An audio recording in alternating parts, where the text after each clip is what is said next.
আসসালামু আলাইকুম প্রিয় বন্ধুরা, কেমন আছেন? আমি একটি বার্তা নিয়ে আসছি আপনাদের মাঝে।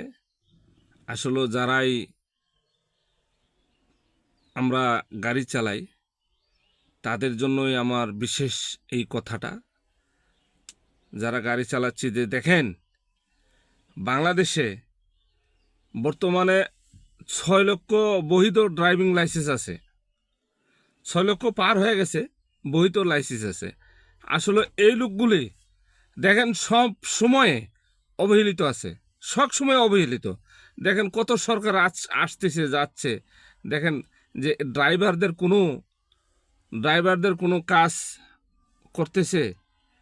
একটি মালিক 8 ঘন্টা ডিউটির কথা বলে তাকে নিয়োগ দিচ্ছে, তাকে 10 ঘন্টা 12 ঘন্টা ডিউটি করাচ্ছে, পারিশ্রমিকটা ঠিকমতো দিচ্ছে না।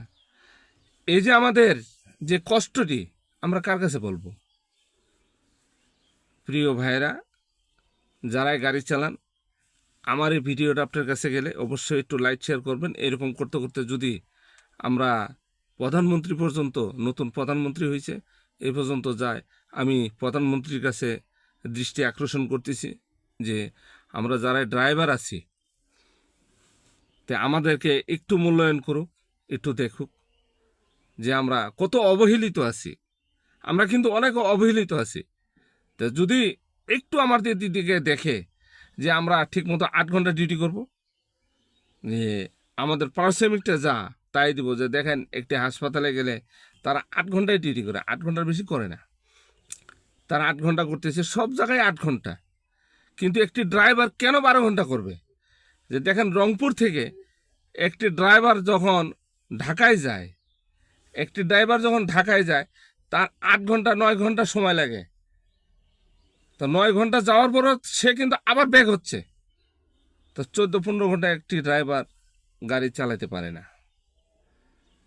তাই এগুলা কে দেখবে? তা মাননীয় প্রধানমন্ত্রী এখন নতুন নিয়োগ দিছেন, নতুন আসছেন, বিএনপি ক্ষমতাতে আসছে।